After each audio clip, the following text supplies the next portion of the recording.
and thank you for viewing this presentation. While it's aimed at businesses in Base Enterprise Centre, I hope it may be of use to a wider group of entrepreneurs.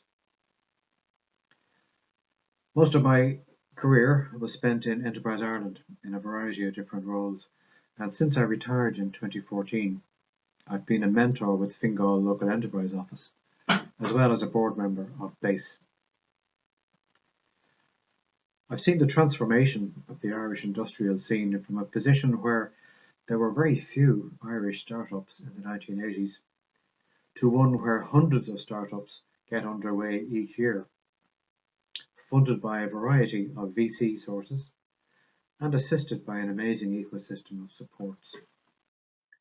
So I'm going to talk about these topics today. I'm going to do a little bit on startups. This will all be very brief now. A little bit on startups, a piece on the local enterprise office, particularly the Fingal Local Enterprise Office, a piece on other support organisations such as Enterprise Ireland, a slide on R&D for those of you who might be planning on getting into that area, a little bit on sales and marketing, and then I'll mention a wee bit about Brexit as well. So it's just a short overview of the supports available, but the final slide will be a series of websites and links that will give you further information. So let's begin with startups. You're going to see different versions of this in most business planning documents, but they all boil down to these 5 questions. And it doesn't matter whether you're a startup or an established business. If you can address them satisfactorily, then you're in business. And not only that, but you'd be more likely to attract financial and other supports. Dragon's Den is a good example of these questions in action. They always want to know what, who, why, and how. Now, the temptation is to answer these questions simply, but they actually need a lot of thinking about. For instance, how can you best articulate your proposition, setting it apart from competitors? And how ready is it for the market? Or what's your revenue model to ensure that you make money? How are you going to cover your costs and make a profit? So the questions do need a bit of thinking about, but they're basic business planning questions. I'm going to talk a little bit about the local enterprise office, in particular Fingal Local Enterprise Office, but there's over 30 of these around the country, and they all offer similar supports. And it's your first port of call, and many of you will have benefited from their supports.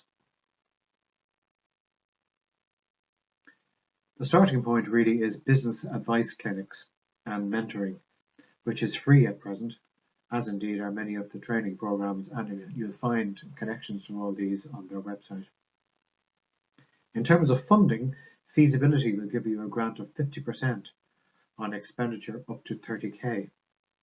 To assess the viability and sustainability of a business idea, whether you're a startup or an established business. Grants are usually around 5 to 10k. Priming grants apply to companies within 18 months of startup, and that'll give you up to 50% of the investment, or 80k, whichever is the lesser. Those grants are usually 20 to 40k. Business expansion grants, then, assist companies in their growth phase after 18 months, and again, will give you 50% of the investment, or 80,000, whichever is the lesser, but they do require 30% repayability. In both cases, the emphasis is on job creation and capital equipment, but other costs are also covered, like travel and consultancy. Microfinance Ireland loans, MFI, will provide loans of 5k to 25k under preferential terms. Even more preferential terms if it's a COVID-19 business loan.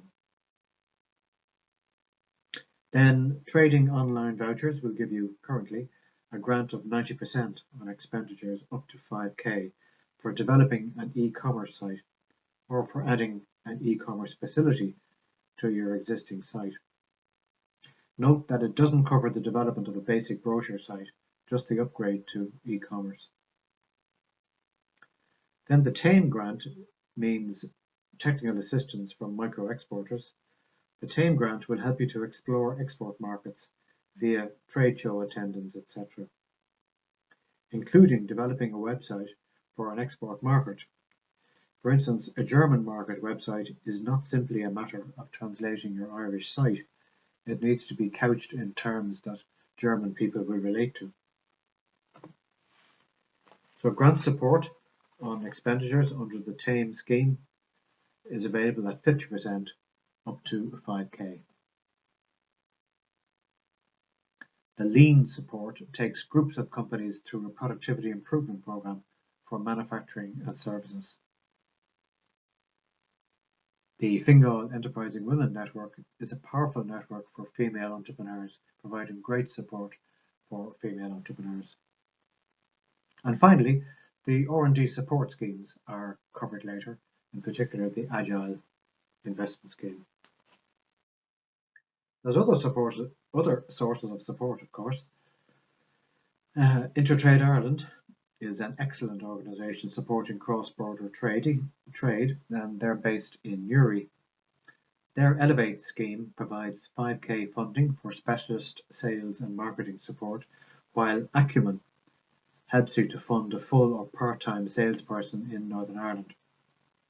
Loads of information on their site, including Brexit supports. Board BIA and BIM are essential allies if you're in the food or fish business. Their sites, again, are very informative. I was assisting a company importing salmon and was able to connect them to the appropriate person in BIM via their website. Enterprise Ireland you'll be aware of, but Knowledge Transfer Ireland, or KTI, may be new to you. It's based in Enterprise Ireland, and it's your source of technology and expertise in the third level sector, north and south of the border. It's particularly useful when using innovation vouchers, and these are 5k vouchers of free money, I emphasize, 5k vouchers to help you get some technical expertise from a college. The innovation voucher website links you to the KTI site, which in turn will connect you to the particular expertise you might need in whatever college that expertise might reside. If you're planning to get into R&D or interested in exploring it, the Agile Innovation Fund is the main R&D funding scheme for SMEs. It can provide 50% support up to a maximum of 150k on projects of value up to 300k. But there's no minimum expenditure, so there can be a lot less than that. It's ideal for companies who are new or to R&D or have one or more short projects. And the grant rates, as you can see, are from 25 to 50%, depending on the project. It includes an expression of interest facility of about 2 pages, which you can send in advance, and they'll come back to you to say, well, whether they think this is a valid project or not, and how you might strengthen the application. It has an online application form and project plan, and a pretty fast turnaround time. So think about how you might present some innovation as an R&D project, and you can get up to 50% grant for the development process. A packaging company I was assisting had developed a very elegant and simple, well, apparently simple, solution for packaging medical products. It hadn't occurred to them to use the R&D funding scheme, but it would have been an ideal project for Agile. So do have a look at the ideas that you're planning to exploit and see, well, can the Agile Fund help me here? A few words on sales and marketing. This first slide is taken from a book called All the Mistakes by Peter Cronin. Runs a company called Agile, Irish chap. The objective of any business is to generate sales, and for it to be viable, it basically needs to generate sufficient sales to pay your business costs, your own salary, and your taxes. So what sales do you need to generate per day to cover those costs? Because everything beyond that is profit, which can contribute to your rainy day fund, i.e. reserves. So once you have the objectives, sales per day or per week. The rest of it is about generating them. So you address strategy, like the physical list of target customers, who you're going to aim it at, your tactics, how you're going to reach them, and then action, specifically who, what, where, and when. So take a subset, target them, and measure the result. The next slide gives you a suggested pipeline technique to turn opportunities into sales. Now this one is taken from Rules of the Road for the Sales Team by Michael McGowan. I think the book may be out of print, but you'd probably find it on Amazon.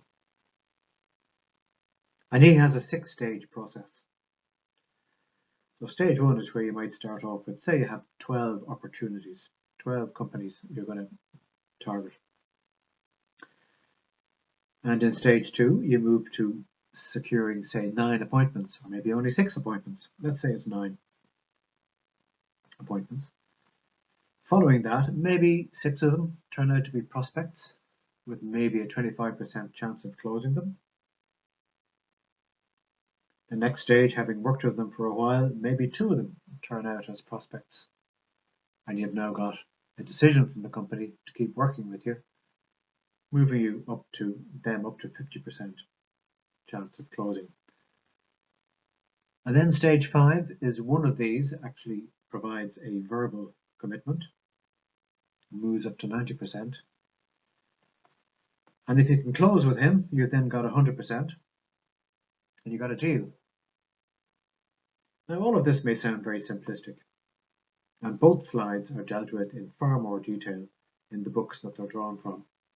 But it does show the importance of using a system to instill discipline into the sales process.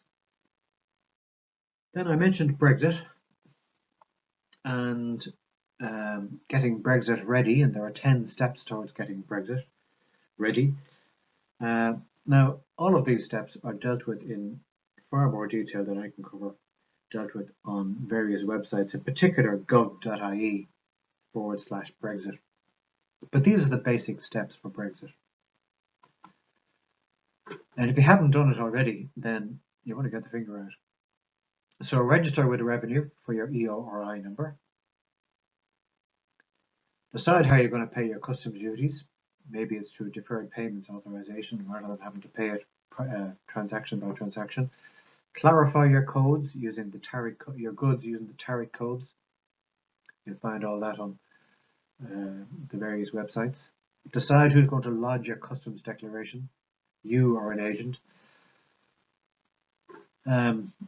If you have a lot of volume going through, then you should probably do it yourselves. If you're limited volume, then probably use an agent if you can find one, because these agents are pretty hard to find now. They're all booked up. But anyway, determine who's going to be responsible for your customs paperwork and charges, including Incoterms. That's the terms at which it gets delivered to your back door. Check any additional requirements if you're handling agricultural goods, and you get all the information from that on the Department of Agriculture website. Review your VAT position both here and in the UK, and again, maybe use the deferred payment account method. Check the rules of origin for different tariff rates. Now that we have a deal in place, there hopefully won't be tariffs on most products coming in from the UK. Talk with your customers and suppliers and know the procedures at ports.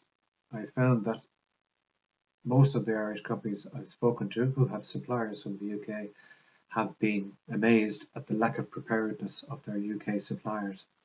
So get all that sorted. And finally, train your staff. SkillNets have an excellent customs training program available. So take a look at that. As I say, all the main organisations have lots of Brexit information on their sites, in particular gov.ie, the main government website. Well, finally, we move on to the sites and links that I mentioned to you earlier on. The Fingal Leo site, Intertrade Ireland, Enterprise Ireland vouchers. The Enterprise Ireland Market Research Centre is worth mentioning because you don't need to be a client of Enterprise Ireland to use that, and they have a load of information and reports there about how to penetrate different export markets and lots of other stuff as well. Use that link to go straight in there. Supports for SMEs, that's a government site giving all the various supports. It's on the gov.ie site. Knowledge Transfer Ireland we mentioned, the Agile Innovation Fund for your R&D funding, and then the Prepare for Brexit site. That's an Enterprise Ireland one, but it's got a load of information on it, including a lot of insights on different aspects of Brexit, so well worth looking at. So as you can see, there's a whole range of supports and organisations to help you on your journey. One of the most immediate is the mentoring service from Fingal Leo, because it always helps to get an outside view on your business. And note that a mentor usually has various contacts and networks that can be of assistance, quite apart from the direct supports from the Leo. The mentors have usually been around the block, so they can be very useful. I'd like to wish you the best of luck on your journey, and thank you for your attention.